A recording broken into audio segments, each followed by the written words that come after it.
Ito ngayon tayo sa may ano,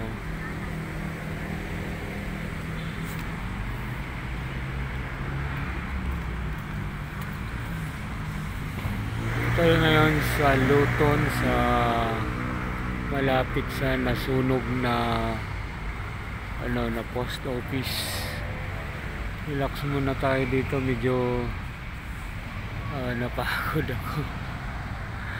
Medyo napagod lang tayo dito mga kaibigan.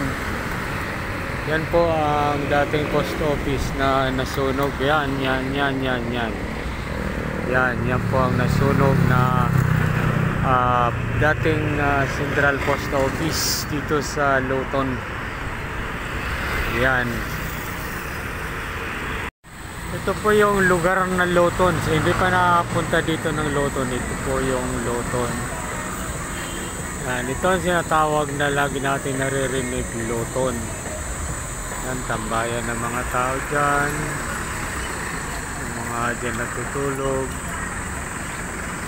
Sila yung mga nakatira dito sa Luton ng mga yung iba mga nagtitinda, yung iba mga pulubi. Ayun, yung walang tahanan. Yung Ilog Pasig. Yan. Ito po yung Ilog Pasig. Dati po ito ay napakadumi. Marami pong mga mga naglilitawan ng mga dahon. Ayun po, tingnan nyo po, malinis po siya. Yan, ganyan po kaganda ngayon at malinis na po talaga ang Pasig. Hindi sa malinis yung tubig, kundi malinis siya. Walang mga kahoy-kahoy, walang mga naglulutang na mga dahon-dahon ng mga water lily.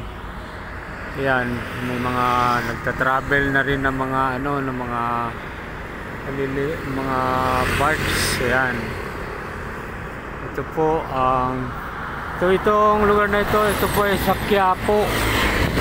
Papasok po tayo ng Quiapo, guys.